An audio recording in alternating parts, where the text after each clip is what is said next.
यानी कि आपकी बिलीफ नहीं है कि आप पे ऐसी पोटेंशियल है, आप पे एबिलिटी है कि आप एक दिन में भी अपनी वो जो डिजीज़ है उसे कम्प्लीटली हील कर सकते हैं। आप तक ये बात पहुंची नहीं है, आपको अपनी एबिलिटीज़ पर बहुत शक है। ये एक्सपेक्टेंसी थ्योरी बताती है कि जो एक्सपेक्ट करेंगे वैसा ही आपकी बॉडी रिस्पॉन्ड करेगी। इसमें सबसे बड़ा एक्सपेरिमेंट जो हमने कई बार क्लास में भी डिस्कस करा है वो है मिस्टर राइट का। मिस्टर राइट एक इंसान थे जिनको कैंसर था। कैंसर जो था, उनके जो ट्यूमर था शरीर में, वो ऑरेंजेस के साइज का था और वो डॉक्टर्स के पास जाते थे। सभी डॉक्टर्स ने उन्हें जवाब दे दिया था कि अब कोई क्योर नहीं है, अब आपकी डेथ बहुत नज़दीक है मिस्टर राइट, हमारे पास कोई क्योर नहीं है। लेकिन एक दिन मिस्टर राइट एक न्यूज़पेपर में पढ़ते हैं कि कैंसर का एक नया क्योर आ चुका है और उस क्योर में हॉर्स सीरम क्रेबाइजोन नाम का एक हॉर्स सीरम इंट्रोड्यूस किया गया है मार्केट में। ये कैंसर को कम्प्लीटली ट्रीट कर सकता है, ऐसा उन्होंने स्टडी करा। वो गए अपने डॉक्टर्स के पास, उन्होंने बोला ये नया ड्रग आया है, मेरा शरीर तो वैसे भी ख़त्म होने वाला है, आप एक काम कीजिए, क्रेबाइजोन मेरे पे ट्राई कर लीजिए। डॉक्टर्स ने मना करा लेकिन वो नहीं माने मिस्टर राइट। उनको वो क्रेबाइजोन दिया गया और डॉक्टर्स शॉक में थे क्योंकि विद इन फ्यू आवर्स, कुछ ही देर में डॉक्टर्स क्या देखते हैं, वो शब्द उन्होंने इस्तेमाल करे हैं डॉक्टर्स ने कि वो जो ट्यूमर था they melted like snowballs on a hot stove. जैसे कि बर्फ़ के गोले हैं, उन्हें अगर किसी गर्म तवे पर रख दिया जाए वो मेल्ट हो जाते हैं। उनके ट्यूमर्स उस प्रकार से मेल्ट हो गए थे, इतने बड़े ट्यूमर्स मेल्ट हो गए। उनका कैंसर क्योर हो चुका था सिर्फ उस एक ड्रग से, क्योंकि उनका बिलीफ था कि इससे मैं सही हो सकता हूँ। लेकिन यहाँ पर बात ख़त्म नहीं हुई। उसके कुछ दिन बाद वो कहीं पर स्टडी करते हैं कि ये जो क्रेबाइजोन जो ड्रग इंट्रोड्यूस हुआ था मार्केट में, इसके ट्रायल्स आ चुके हैं और ये बिल्कुल भी इफ़ेक्टिव नहीं है कैंसर के लिए। और उसी के कुछ दिन बाद ही दोबारा से वो कहते हैं उनका ट्यूमर रिटर्न कर गया। वो गए अपने डॉक्टर के पास, उन्होंने बोला कि ये ड्रग तो काम नहीं करा। 2 महीने 3 महीने निकल चुके थे, वो बिल्कुल सही थे, लेकिन जैसे रिजल्ट पड़ा दोबारा से ट्यूमर्स वापस आ गए। और उसके बाद उनके डॉक्टर ने उन पर एक एक्सपेरिमेंट करा। उनके डॉक्टर ने उन्हें कहा कि आपने अभी ये हॉर्स सीरम क्रेबाइजोन के बारे में पढ़ा है, लेकिन इसी की डबल स्ट्रेंथ वाला एक नया वर्जन आया है, वो अभी सिर्फ और सिर्फ बहुत ही क्लोज ट्रायल्स में परफॉर्म किया जा रहा है, तो आप कहें तो हम वो आप पर ट्राई कर लेते हैं। तो उन्होंने कहा बिल्कुल कीजिए, मैं तो वैसे भी मरने वाला हूँ। और डॉक्टर्स ने उनको पानी दिया, वाटर इस्तेमाल किया, कोई दवाई नहीं दी, वाटर इस्तेमाल करा। उन्हें कहा गया कि दवाई है डबल स्ट्रेंथ की, और दोबारा से पाया गया इमीडिएट इफेक्ट के साथ वो ट्यूमर्स दोबारा से गायब हो गए। वो ट्यूमर्स गायब हुए, वो इंसान कंप्लीटली हील हो गया। 2 महीने निकल गए, लेकिन उसके बाद कि उन्होंने दोबारा से स्टडी करा। अब स्टडी उनके जिस मार्ग पर लेके गई थी उनके जीवन का, वो बनी थी कि बिलीफ आया था कि हाँ ये दवाई मुझे सही कर सकती है।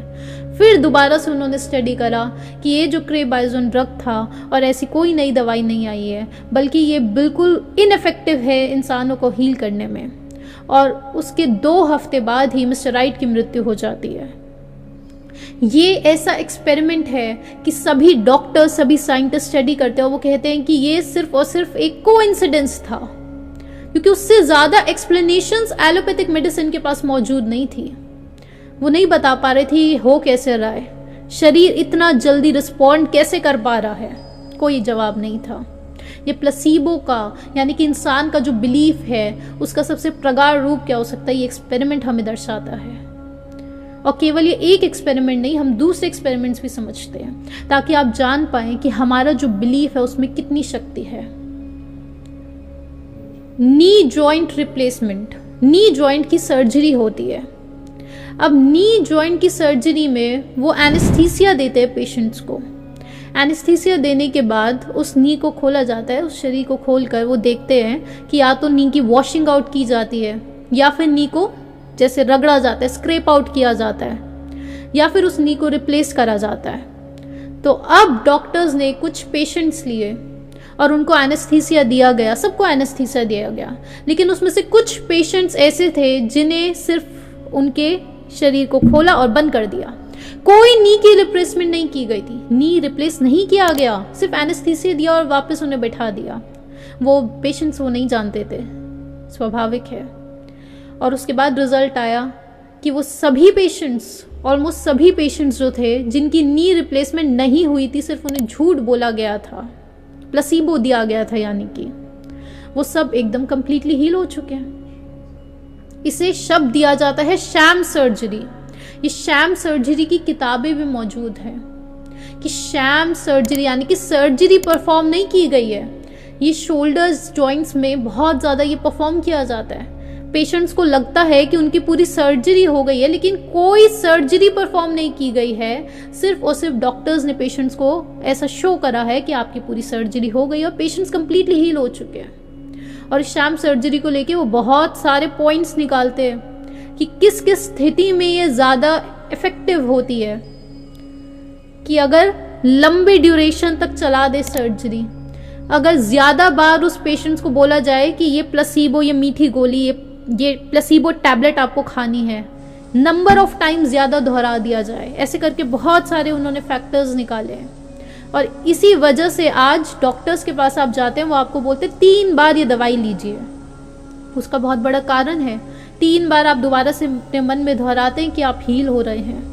लेकिन इस शैम सर्जरी बहुत बड़ी चीज़ है जो प्लेसिबो को बताती है कि इंसान को सिर्फ बिलीव दिलाना है, वो किसी भी माध्यम से दिलाया जा सकता है। अभी वो जो डॉक्टर्स हैं जो वाइट कोट में बैठकर आपको बिलीव दिला रहे हैं कि आप कंप्लीटली हील हो चुके हैं, आपका पेन गायब हो चुका है, आपका नी सही हो चुका है, आपके ट्यूमर्स गायब कर दिए हमने, वो अभी वाइट कोट में बैठे वो डॉक्टर्स आपको बिलीव दिला रहे हैं। या फिर आप जिस मूर्ति के सामने बैठकर पूजा कर रहे हैं, वो मंत्र सिद्धि जो आप कर रहे हैं, वो जप जो आप कर रहे हैं, वो आपको बिलीव दिला रहा है। या फिर आप आंखें बंद करके ध्यान कर रहे हैं और खुद से अपने आप को एक ऐसी स्टेट में लेकर जा रहे हैं जहां पर आपको ये बिलीफ आ जाता है कि आप कंप्लीटली हील हो चुके हैं। ये कोई भी स्थिति में आप अपने आप को बिलीव दिला सकते हैं। हमने चाइना के ऐसे कुछ, एक हॉस्पिटल था तिब्बत में, चाइना में, वहाँ पर हमने वो वीडियो आप लोगों को बताई थी कि उस वीडियो में कैसे वो जो मॉन्क्स थे उन्होंने उस लेडी का जो कैंसर था, वो जो ट्यूमर था, उसे गायब किया था एनर्जीज देकर। ये बहुत बड़ा इंसिडेंट है।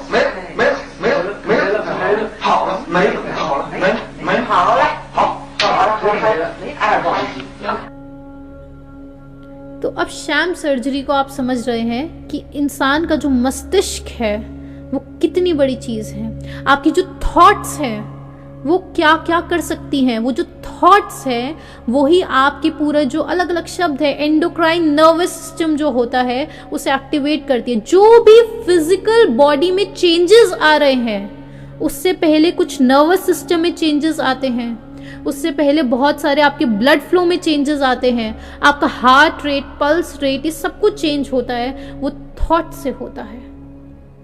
ऐसे समझ लीजिए कि आपने इन सेंस ऑर्गन से, ये जो 5 सेंस ऑर्गन्स है, इससे आपने कोई जानकारी अंदर ली। उसके बाद वो जो जानकारी आपके अंदर आई है, आपकी मेमोरी एक्टिवेट होती है। आप अपनी मेमोरी से कुछ चीज़ें पिकअप करते हैं और साथ ही में आपका माइंड एक्टिवेट होता है। अब आपका जो माइंड है वो इन सेंस ऑर्गन से मिली हुई जानकारी को कुछ मीनिंग इंटरप्रेट करता है। वो मीनिंग्स कैसे इंटरप्रेट होते हैं? आपकी मेमोरी से। अगर आपने कूड़ा कचरा देखा तो आपकी मेमोरी में अगर ये बात स्टोर हो रखी है कि कूड़े कचरे से तो बीमारियां होती है, वायरस फैलते, कोविड होता है, एक्सेट्रा, तो अब आपके माइंड ने ये मेमोरी से बात पिक करी और उसके बाद उसने क्या करा? उसके बाद उसने आपकी फिजिकल बॉडी में कुछ चेंजेस लाए। उसने ये इमोशंस आपके मन में उत्पन्न कर दिए कि कुछ तो गड़बड़ हो रही है। आपने सेंस ऑर्गन से जानकारी ली, आपके माइंड ने उसे इंटरप्रिटेशन दी अपने मेमोरी से कुछ एलिमेंट से निकाल कर, और आपके मेमोरी ने साथ साथ न्यू मेमोरीज भी डेवलप करी, और कुछ भाव उत्पन्न हुए शरीर में, और वो जो भाव उत्पन्न हुए उसने आपकी फिजिकल बॉडी में चेंजेस लाए। ऐसा ही होता है। इसको लेकर तीसरे एक्सपेरिमेंट जो हम समझते हैं कि बॉल्डनेस सर्जरी हुई है, यानी कि बॉल्डनेस यानी कि गंजापन जो होता है मेल्स में, उसके लिए रेमेडी निकाली डॉक्टर्स ने। अब उसकी जो रेमेडी निकाली उसमें उन्होंने देखा, दोबारा से प्लेसिबो ट्रायल करा। ये सब ट्रायल्स आप याद कीजिए ताकि आपका जो विश्वास है वो बढ़ता जाए कि आप कितने पावरफुल बीइंग हैं। तो उसमें उन्होंने कुछ लोगों को प्लेसिबो दिया, यानी कि वो जो गंजापन था मेल्स का, वो गंजेपन की दवाई नहीं दी, सिर्फ प्लेसिबो दिया, मीठी गोली दी, ऐसे समझ लीजिए। तो अब उसमें पाया गया 42% जो मेल्स थे जिनको प्लेसिबो दिया गया था, वो 42% मेल्स के दोबारा से सर पर बाल आ जाते हैं। ये बॉल्डनेस की रेमेडी आपने देखी थी, बॉल्डनेस प्लेसिबो ट्रायल्स। फिर आप अस्थमा के देखिए, ये बहुत बड़ी स्टडी है अस्थमा की, कि कुछ लोगों को अस्थमा है, उसमें उन्होंने पेशेंट्स को इकट्ठा करा, फिर से प्लेसिबो ट्रायल्स करे। अब उसमें जो इनहेलर दिया जाता है, मेडिसिन दी थी, साथ में एक वनीला ओडर भी दिया, यानी कि वनीला की खुशबू डाली थी मेडिसिन के साथ साथ। सबको पहले दिया गया, मेडिसिन दी और वनीला की खुशबू दी। उसके कुछ दिन बाद उन्होंने 2 धड़ बना दिए उन पेशेंट्स के। जो एक धड़ था उन्हें तो मेडिसिन और वनीला की खुशबू दी जा रही थी, लेकिन जो दूसरा धड़ था उन्हें सिर्फ वनीला की खुशबू दी जा रही थी। अब उन पेशेंट्स को लग रहा था दवाई भी साथ साथ जा रही है वनीला की खुशबू के साथ। और आपको सुनकर बहुत हैरानी होगी, 33% ऐसे पेशेंट्स थे जिन्हें सिर्फ वनीला की खुशबू दी जा रही थी और वो कंप्लीटली हील हो गए थे, मेडिसिन नहीं दी गई उन्हें। ये इंसान की शक्तियां हैं, ये मस्तिष्क, आपका बिलीफ कितना है, ये उसकी शक्तियां हैं। और एंटी डिप्रेसेंट्स की जो स्टडी है कि एंटी डिप्रेसेंट्स, आज हालांकि एंटी डिप्रेसेंट्स जो है उसके ऊपर बहुत सारा विज्ञान सामने आ चुका है कि ये काम नहीं करते हैं। ये जो सेरोटोनिन रीअपटेक इनहिबिटर्स हैं, ये जो SSRI नाम से, SSRI और SNRI, ये जो बिकते हैं एंटी डिप्रेसेंट्स के नाम से, ये कितना बड़ा प्लेसिबो नोसिबो इंसान को दिया जा रहा है। उसमें वो पाते हैं कि इंसान पर असलियत में चाहे उसे प्लेसिबो टैबलेट दो चाहे एंटी डिप्रेसेंट की टैबलेट दो, वो इक्वली सेम काम कर सकती है। हालांकि एंटी डिप्रेसेंट से जितने ज़्यादा उस इंसानों पर बहुत ज़्यादा साइड इफ़ेक्ट्स हो सकते हैं, बहुत ज़्यादा, वो ब्लैक बॉक्स वार्निंग के साथ आते हैं एंटी डिप्रेसेंट्स। और आज जो विदेशों में, USA, कनाडा में इतना कॉमन है एंटी डिप्रेसेंट्स, इतना कॉमन, लेकिन वो नहीं जानते कि इसे कम्प्लीटली बैन करने वाले हैं। बैन नहीं करेंगे, लेकिन ऐसी स्थिति पर वो पहुंच चुके हैं। ब्लैक बॉक्स वार्निंग के साथ आते हैं, यानी कि अब ड्राइविंग मत करना, इस इंसान को गुस्सा आ सकता है, और उसकी एक वार्निंग होती है कि सुसाइड भी कर सकता है जिस इंसान को आप एंटी डिप्रेसेंट दे रहे हैं। तो वार्निंग में क्या लिख रहे हैं? सुसाइड। और ये आखिरी एक्सपेरिमेंट, अब ये आप लोग भी बहुत अच्छे से रिलेट कर पाएंगे, और आप खुद से इसे ट्राई कीजिए, कभी अपने ऊपर नहीं कर पाएंगे, अपने बच्चों पर कीजिए, कि एस्पिरिन और कोडीन जो होता है, पेन किलर्स होते हैं, ये पेन किलर्स इंसानों को दिए जा रहे हैं या फिर उन्हें एक प्लेसिबो टैबलेट दी जा रही है, वो इक्वली काम कर सकती है। 50 से 60% इफेक्टिव है वो, है कि 50 से 60% ऐसे पेशेंट्स जिन्हें प्लेसिबो टैबलेट दी जा रही है उनका भी पेन रिलीफ हो जा रहा है। उन्हें लग रहा है हाँ हमारा पेन खत्म हो गया शरीर से।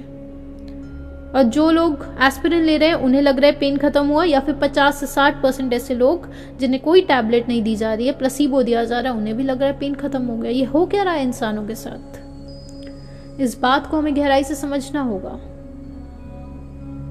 ऐसे बहुत सारे एक्सपेरिमेंट्स आपके सामने आते जाएंगे। हमने वुडू डेथ के बारे में समझा था, ये प्लेसिबो देखा, वैसी नोसिबो, कि अगर इंसान को डरा दिया जाए या फिर इंसान के मन में भय उत्पन्न कर दिया जाए। जो वुडू डेथ की हमने पूरी स्टडी देखी थी डॉक्टर वॉल्टर कैनन की। डॉक्टर वॉल्टर कैनन एक विलेज में जाते हैं और वहाँ पर पूरी वुडू डेथ की उन्होंने स्टडी करी है कि इस गांव में एक मुखिया है, अगर उसने श्राप दे दिया इंसानों को तो इंसानों की मृत्यु हो जाती है अगले ही दिन, और अगर उसने बोनिंग कर दी, वो बोन दिखा दी इंसानों को, तब उनकी मृत्यु हो जाती है। उन पे भीषण बीमारियां आ जाती हैं, क्योंकि बहुत हैरानी की बात है ऐसा हो कैसे रहा है। फिर अलग से एक और कुछ लोग वहाँ पे जाके रहे और उन्होंने देखा उनके साथ भी वही चीज़ हो रही है। तो ये वुडू डेथ जो कोविड में, उसे भी आप समझिएगा। लोग अक्सर पूछते हैं हमसे ये सवाल, लेकिन उसके पीछे बहुत सारी कहानी समझनी पड़ेगी, उसके लिए बहुत सारा ध्यान लगाना पड़ेगा, धीरज रखना पड़ेगा।